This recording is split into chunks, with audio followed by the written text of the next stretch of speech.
I have received a request from Shri Anand Kumar Hegde that instead of him, Shri Murli Manohar Joshi may be allowed to initiate the discussion. I have permitted the same. Now Shri Murli Manohar Joshi.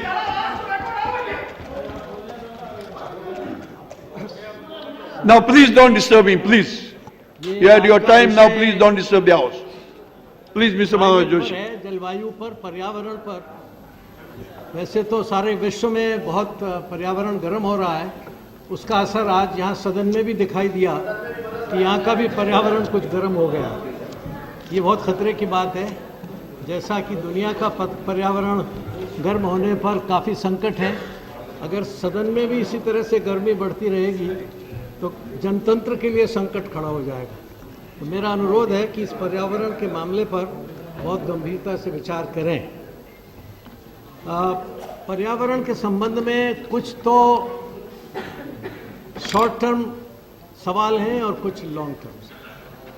पर्यावरण के कुछ short duration effects हैं, कुछ long duration effects. Long duration effects short duration से कहीं ज़्यादा गंभीर हैं, उनकी चर्चा में बाद में करूँगा।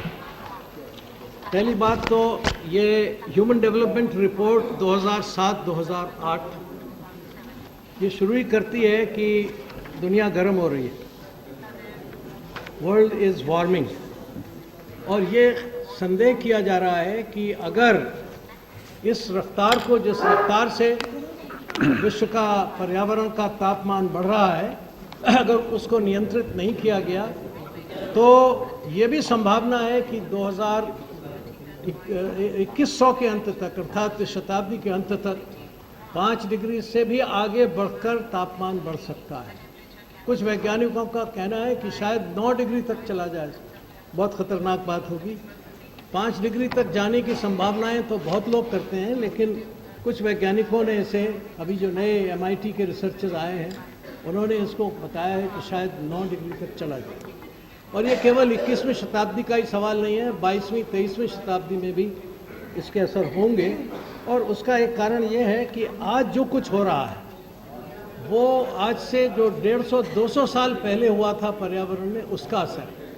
जब पहला स्टीम इंजन बना और पहला थर्मल पावर प्लांट बना, उससे जो आसमान में कार्बन डाइऑक्साइड गई और कण गए, उनको आज भी पाया जा रहा है। इसका अर्थ है कि 150-200 वर्ष तक जो आज हम कर रहे हैं उसका प्रभाव रहेगा, और जो कल करेंगे उसका प्रभाव और भी ज़्यादा देर तक रहेगा। इसलिए बहुत विचारणीय बात है कि ये जो हम इस पर्यावरण के संबंध में अपने निष्कर्ष निकालेंगे और निदान करेंगे, वो इस बात को ध्यान में रखकर करना चाहिए। अभी ये बताया जा रहा है कि अगर औसत तापमान 2 से 3 डिग्री से बढ़ गया तो उसके बहुत ज़्यादा खतरनाक परिणाम होंगे। सबसे बड़ी बात तो यह है कि कैटास्ट्रॉफिक इम्पैक्ट्स होने लगेंगे, पता ही नहीं चलेगा। अभी तो कुछ चीज़ें नोन हैं, ज्ञात हैं, लेकिन पर्यावरण के मामले में तब अज्ञात होने लग जाएंगे, पता ही नहीं चल पाएगा। उसका कारण यह है कि आज जो मॉडलिंग के जितने भी हमारे तरीक़े हैं, वो तरीक़े आज एक विशेष परिस्थिति को सामने ध्यान में रखकर बनाए गए, लेकिन अगर उसमें कुछ और अधिक अज्ञात तत्व आ गए तो फिर उसका निदान करना और भी कठिन होगा। इसलिए ये कहा जाता है कि ये जो 3 IPCC की रिपोर्ट्स थी और उसने जो 3 सिनेरियोज बताए हैं, उसने ये कहा है कि शायद 5 डिग्री से अधिक टेम्परेचर जाने के चांसेस 50% हैं, 50% से भी अधिक, यानी मोर देन 50%। ये उम्मीद की जा सकती है या अनुमान किया जा सकता है कि तापमान 5 डिग्री से अधिक जाए। बड़ी बहुत खतरनाक बात है। आपको पता ही नहीं है कि 4 डिग्री जाएगा कि 3 डिग्री जाएगा कि 5 डिग्री जाएगा। ये अननोन खतरे, ये बहुत ज़्यादा चिंताजनक बात है। और जैसा मैंने आपको बताया कि अभी जो इमिशंस हैं जिनके बारे में चिंता की जा रही है, वो एक किसी स्तर पर हमें उनको कायम करना है। ये बात कही जा रही है कि इसको कहीं रोका जाए। रोका जाए, कैसे रोका जाए, और कौन चीज़ें हैं जो इस तापमान को बढ़ा रही हैं। तो सबसे बड़ी जो इस तापमान को बढ़ाने की एजेंसी है वो है एनर्जी, ऊर्जा। इस सारे तापमान को बढ़ाने में एनर्जी का कंट्रीब्यूशन है 25%, और लैंड यूज और फॉरेस्ट्री को के अंदर अगर अदल बदल कर रहे हैं आप तो उसका तो केवल 8%, एग्रीकल्चर का 6%, इंडस्ट्रियल प्रोसेसेस का 1.5% या 2% और वेस्ट का 1.5%। लेकिन इंडस्ट्रियल एनर्जी को आप जो समझ रहे हैं 1.5, वो उसमें ऊर्जा का हिस्सा जो है वो ज़्यादातर इंडस्ट्री के साथ। और इस ऊर्जा का जो इसमें कौन सबसे ज़्यादा कंट्रीब्यूट कर रहा है, तो जो पुरानी इंडस्ट्रियलाइज कंट्री हैं, जो 200 साल से जिनका औद्योगिकरण हो चुका है, वो इसमें सबसे अधिक कर रहे हैं। अब मैं आपको एक उदाहरण देता हूँ कि इंग्लैंड, यूनाइटेड किंगडम, जिसकी जनसंख्या केवल 6 करोड़ है, वो इजिप्ट, नाइजीरिया, पाकिस्तान और वियतनाम, जिनकी जनसंख्या 47 करोड़ है, इससे ज़्यादा कार्बन डाइऑक्साइड दे रहा है, एक अकेला देश। नीदरलैंड्स, वो बोलीविया, कोलंबिया, पेरू, यूरुग्वे और बाकी जो सेंट्रल अमेरिका के 7 छोटे कंट्रीज हैं, उनकी तुलना में अकेला ही सबसे ज़्यादा CO2 दे रहा है। टेक्सास, जो एक स्टेट है अमेरिका में और उसकी पॉपुलेशन है 2 करोड़, वो 700 मिलियन टन कार्बन डाइऑक्साइड या 12% सारे USA की अकेली एक स्टेट है। और ये सब सहारन रीजन, जिसकी जनसंख्या 7 करोड़ 72 करोड़ है, अफ्रीका और सब सहारन रीजन्स की उससे ज़्यादा है। न्यूयॉर्क में अकेले जहाँ 19 मिलियन आदमी रहते हैं, वो 50 लीस्ट डेवलपमेंट कंट्रीज जिनकी जनसंख्या 74 करोड़ है, उससे अकेला एक न्यूयॉर्क शहर ज़्यादा CO2 है। तो इससे आप समझ लीजिए कि सबसे ज़्यादा जो योगदान तापमान के अंदर या पर्यावरण में परिवर्तन लाने का है, वो इन धनी मानी देशों का है।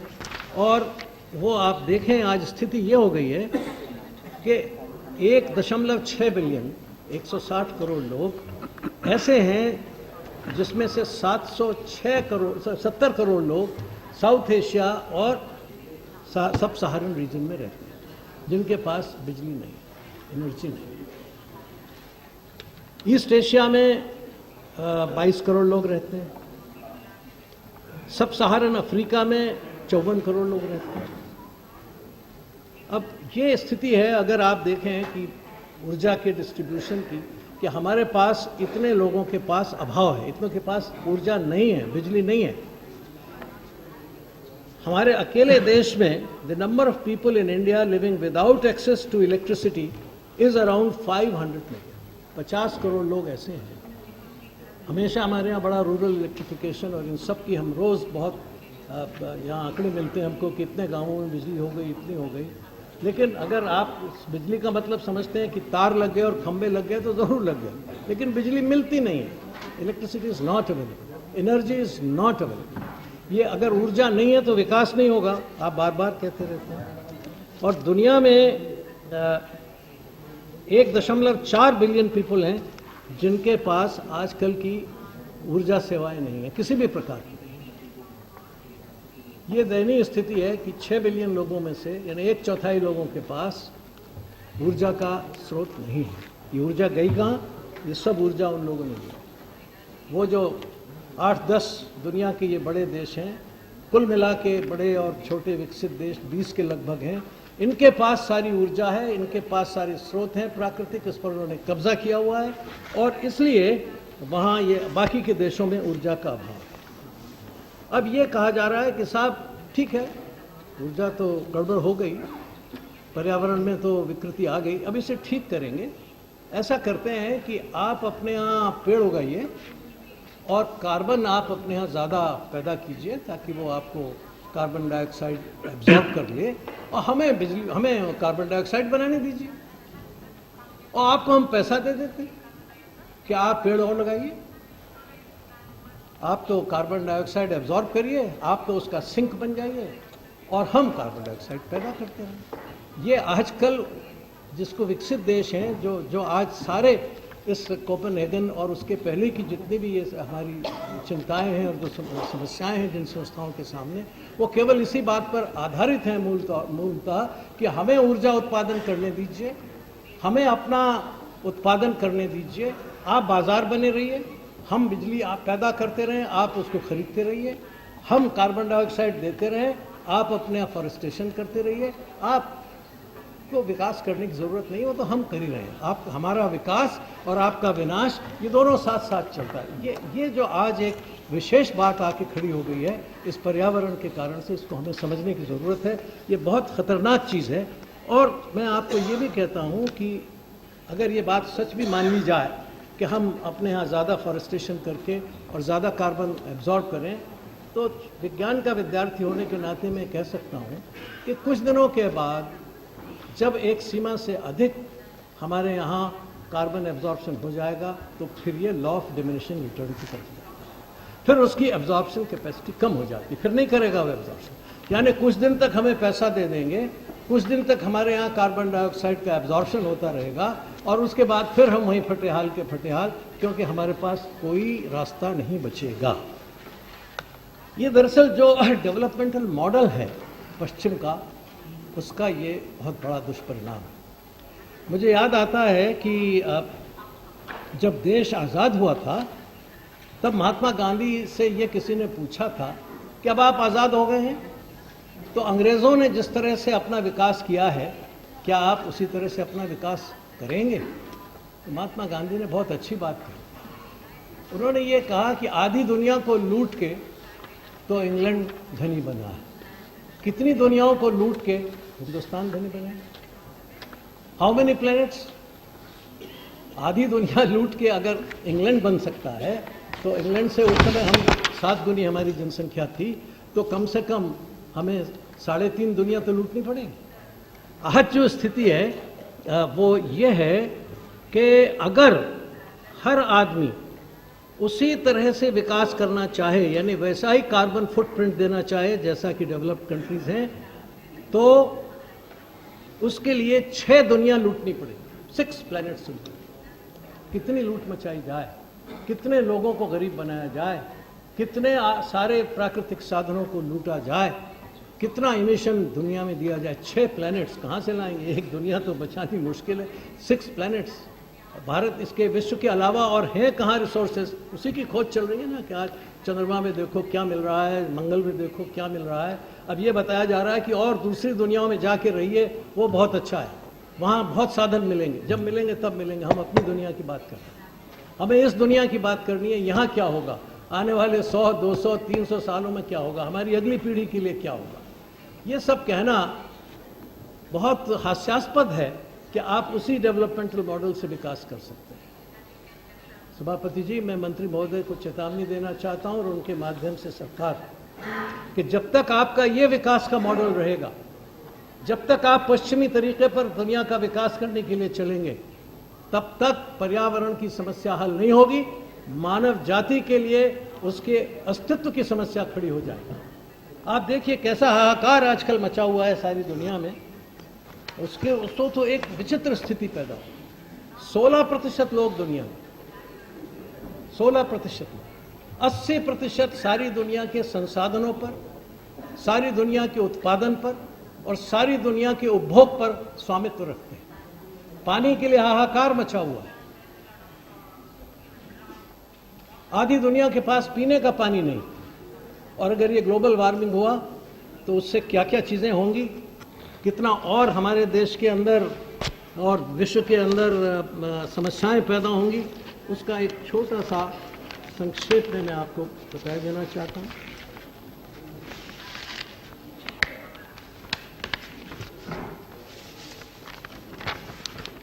पहली बात तो ये होगी कि अगर ये तापमान बढ़ता गया तो आइस जो ध्रुवों पर जमा है आइस वो पिघल जाएगी।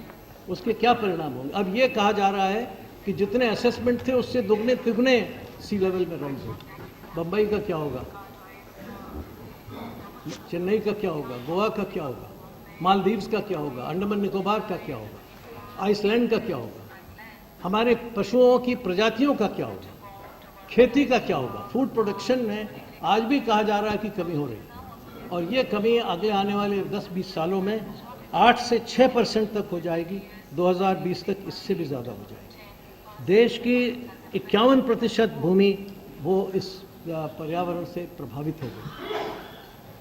आंकड़े हैं, आज दृश्य आते हैं, चित्र आते हैं, सैटेलाइट्स चित्र दे रहे हैं कि दुनिया की क्या हालत है, कितनी दुनिया रेगिस्तान होती जा रही है, कितनी दुनिया के अंदर से वेजिटेशन गायब होता जा रहा है, कितने पशु पक्षी गायब होते जा रहे हैं और नई नई बीमारियां पैदा हो रही हैं। स्वास्थ्य विभाग के लोग कहते हैं कि डेंगू और मलेरिया बड़ी तेजी से फैलेगा, भारत उसमें सबसे अधिक प्रभावित है। अगर डेंगू, मलेरिया, कालाजार की संख्या और बढ़ गई तो हमारे देश की क्या हालत होगी। आप दवाइयाँ नहीं दे सके, नए नए बीमारियाँ होंगी, उसकी दवाइयाँ ईजाद करना मुश्किल होगा।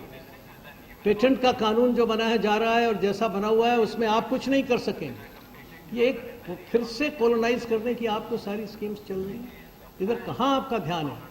ये अगर इस पर्यावरण के इस प्रवाह को रोका नहीं गया तो मुझे खतरा है कि विश्व के अंदर भयानक विभीषिका खड़ी होगी, भयानक संघर्ष खड़े होंगे, देशों में संघर्ष खड़े होंगे और दुनिया के देशों के बीचों में संघर्ष खड़े होंगे। एक बहुत विचित्र प्रकार की परिस्थिति सारी दुनिया के अंदर पैदा हो जाएगी। और मुझे ये भी खतरा है कि बहुत सी स्पीसीज, अनाज की भी, वनस्पति की भी और जीव जंतुओं की भी गायब होगी। उस पर और लोग बहुत अधिक विस्तार से बोलेंगे, मुझे उसमें मैं ज़्यादा कहना नहीं है, लेकिन ये बहुत चिंता की बात है। आंकड़े आ रहे हैं कि ज़्यादा मृत्युएं हो रही हैं इस पर्यावरण के कारण से, इसके दुष्परिणाम के कारण से। लोगों के सामने आवास की समस्या आ रही है, रिहेबिलिटेशन की समस्या आ रही है और वो सब मिलाकर के एक भयानक विभीषिका सारी दुनिया के सामने पैदा कर रहे हैं। हमारे मंत्री महोदय ने हम सब लोगों को एक चिट्ठी लिखी। उस चिट्ठी में भारत को क्या करना है, क्या भारत का रुख है, उसका आपने खुलासा किया। मुझे खुशी है कि आपने वो चिट्ठी सांसदों को लिखी और अपने विचार दिए, बताए। अब आपने कहा इसमें कि a shared vision for long term cooperative action including a long term global goal for emissions reduction. कौन मान रहा है इसको? क्योटो प्रोटोकॉल तो लोग मान नहीं रहे, अमेरिका मना करता है, नहीं माने उसे। तो ये कौन से लॉन्ग टर्म गोल कौन मानने वाला है? जिसके हाथ में आज आर्थिक शक्ति है, जो महाशक्ति बना हुआ है, जिसके सामने हमने घुटने टेके हुए हैं, उससे हम क्या आशा करते हैं कि वो लॉन्ग टर्म गोल में हमारा साथ देगा? मुझे तो यकीन नहीं होता, क्योंकि मुझे यकीन हो सकता था, लेकिन मैंने एक बड़ी विचित्र बात देखी पिछले दिनों, और वो ये कि एक जब इन्होंने अमेरिका में ये बिल पास हो रहा था क्लाइमेट के ऊपर, तो उस पर एक लेख आया है और बड़े प्रसिद्ध व्यक्ति का, पॉल क्रुगमैन का, जो कहता है betraying the planet.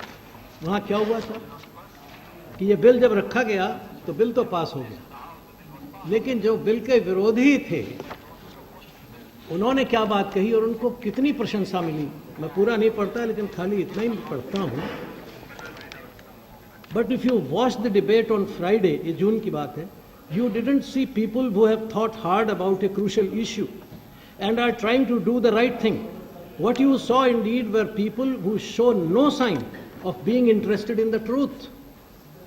They don't like the political and policy implications of climate change. So they have decided not to believe in it, and they will grab any argument, no matter how disreputable, that feeds their denial.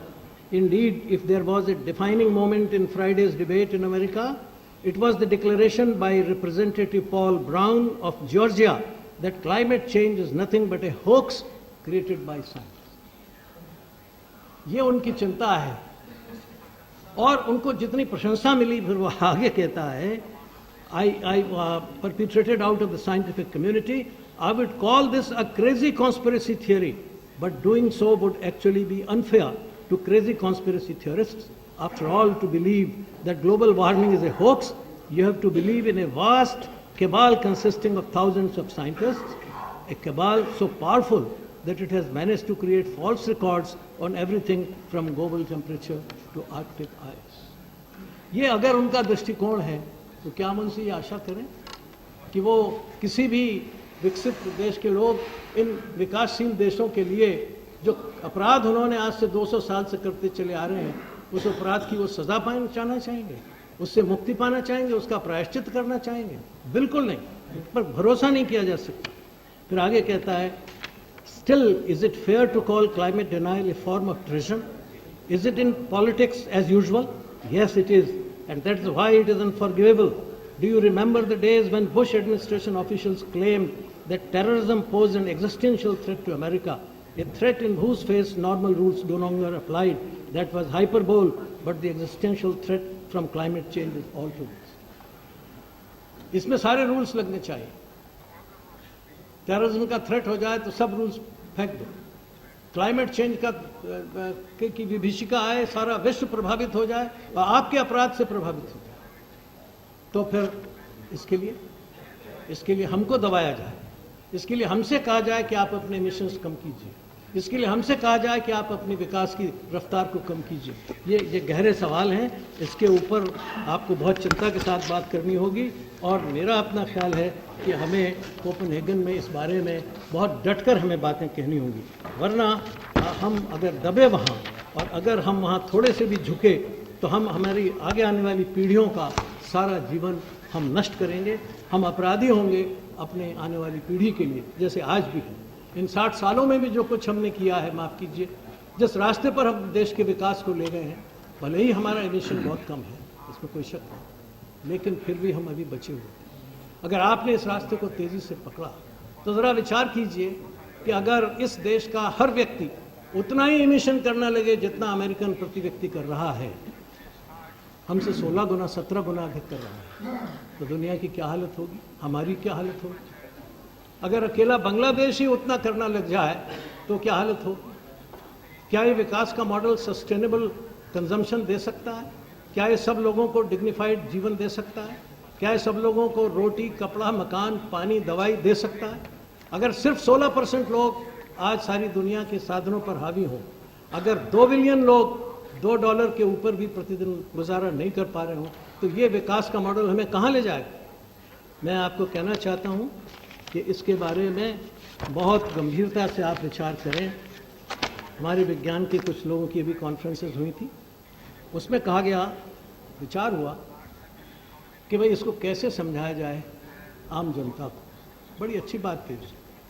ये है mister Johan रॉकस्ट्रॉम, जो हमारे Stockholm environment institute के अध्यक्ष हैं.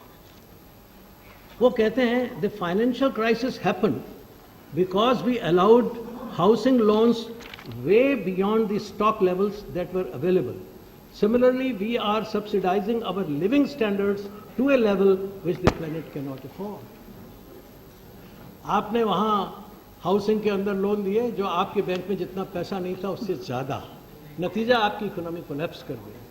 आप जितना पर्यावरण बर्दाश्त कर सकता है उससे कहीं ज़्यादा खर्च कर रहे हैं तो आपका पर्यावरण कोलैप्स कर जाएगा, आपका जीवन कोलैप्स कर जाएगा. इसलिए ये एक बहुत, अगर आप गौर से देखें, उसी डेवलपमेंटल मॉडल से वहाँ इकोनॉमिक क्राइसिस आई, उसी कंजम्पशन की तरफ जाने से उपभोक्तावाद के कारण वहाँ क्राइसिस आई, अर्थव्यवस्था डूब गई. उसी उपभोक्तावाद के कारण से ये जलवायु का प्रदूषण शुरू हुआ, ये निर्बाध दोहन शोषण शुरू हुआ प्राकृतिक साधनों का, और नतीजा आज हमारे सामने पर्यावरण का संकट है, मानवता का संकट है, मानवता के अस्तित्व का संकट है.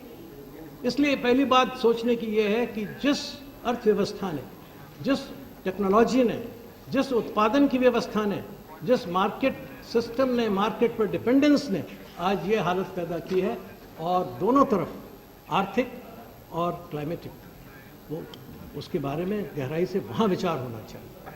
The fundamentals of globalization and western capitalist development are flawed, they are wrong. वो ठीक नहीं है, वो बदलने चाहिए. और मैं आपको बता रहा हूँ कि इसके बारे में बहुत पहले से मैं बोलता चला आया हूँ, और पिछले दिनों मैंने कई स्थानों पर इसके लिए आगाह किया था, और मुझे खुशी है कि अब उसको हमारे जो वर्ल्ड बैंक के तत्कालीन अध्यक्ष थे मिस्टर वोल्फनसन, उन्होंने स्वीकार किया कि हाँ, ये दुनिया जो है वो इम्बैलेंस में हो गई. उन्होंने सन सितंबर 2003 में एक बात कही एड्रेस करते हुए वर्ल्ड बैंक के अपने गवर्नर्स की मीटिंग में. Last week in Paris I met with youth leaders who represented organizations with more than 120 million members worldwide. Honorable member, please take your seat. You may continue later.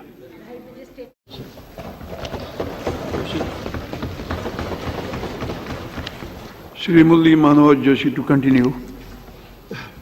श्रीमान, मैं बता रहा था कि श्री वोल्फनसन ने ये सवाल उठाया था जब उन्होंने 2003 में दुबई में अपने गवर्नर्स की, वर्ल्ड बैंक के गवर्नर्स की कॉन्फ्रेंस को संबोधित किया था। उन्होंने ये कहा था तब कि last week in Paris I met with youth leaders who represented organizations with more than 120 million members worldwide. और तब उन्होंने कहा कि इन लोगों ने जो उनके सामने बात कही वो बड़ी महत्वपूर्ण थी. But they also said, we do not want a future based purely on economic considerations. There must be something more. They challenged us about our values and beliefs. To respond to them, we must address the fundamental forces shaping our world. In many respects, they are forces that have caused imbalance. This world is out of balance. ये विश्व असंतुलित विश्व है, ये world bank का अध्यक्ष कह रहा है. फिर कहते हैं, in our world of 6 billion people, 1 billion own 80% of global gross domestic product, while another billion struggle to survive on less than $1 a day. This is a world completely out of balance. फिर आगे कहते हैं, mister chairman, it is time to take a cold hard look at the future. Our planet is not balanced. Too few control too much and too many have too little to hope for. Too much turmoil, too many wars, too much suffering. फिर आगे कहते हैं, mister chairman, we all share one planet. It's time to restore balance to the way we use it. Let us move forward to fight poverty, to establish equity and to assure peace for the next generation. लेकिन जो वो खुद कह रहे हैं कि सिर्फ 80% GDP और सारी दुनिया की 16% लोग कर रहे हैं. Where is equity? Where is inclusive growth?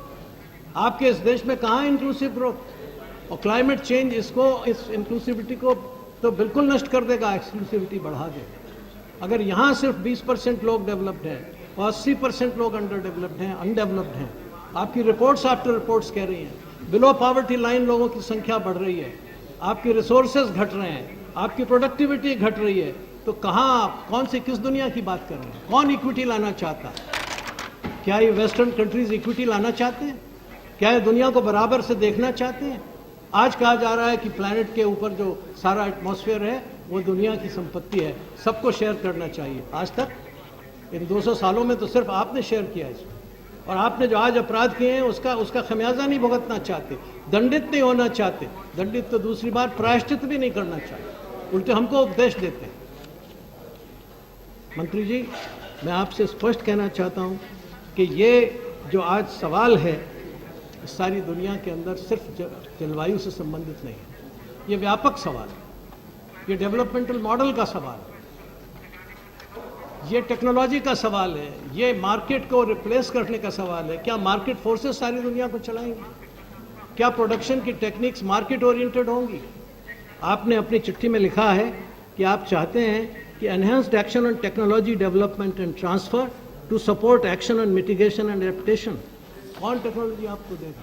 अभी मैं पढ़ रहा था, जो हमारे विदेश मंत्री जी पढ़ रहे थे, इसमें उन्होंने कहा है कि जो बातें हुई हैं उनकी राष्ट्रपति महोदय से, उसमें वो कहते हैं कि the prime minister and president Obama announced the launch of a clean energy and climate change initiative. The initiative includes cooperation in wind and solar energy, second generation biofuels, unconventional gas, energy efficiency and clean coal technologies including carbon capture and storage. मैं आपसे पूछना चाहता हूँ, where are the patent laws? ये technology आपको मुफ्त में नहीं देंगे, कीमत वसूल करेंगे. पहले हमारे यहाँ पोल्यूशन करेंगे, फिर उस पोल्यूशन को दूर करने के लिए हमें टेक्नोलॉजी दिखाएंगे और उसकी कीमत वसूल करेंगे. इसलिए पहली बात यह है कि we must change the technology. ये आज की technology high energy, high capital technology है, और एनर्जी सबसे बड़ा दोषी है इसके अंदर. इसलिए we must go to the low energy and low capital technologies. हमारे देश को इस मामले में अनुसंधान करने चाहिए.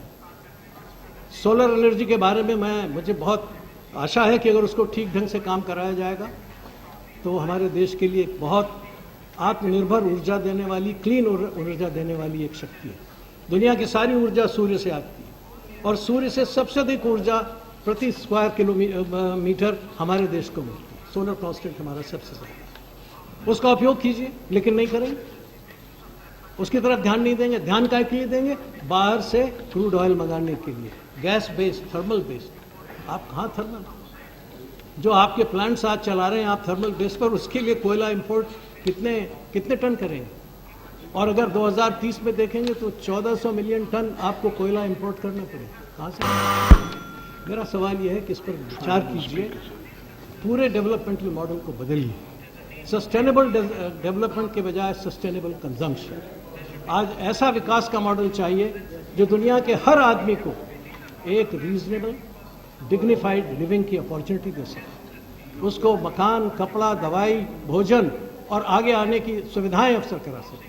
जो मॉडल आज दुनिया में ऐसी विभीषिका पैदा कर रहा है उसे नकार दीजिए।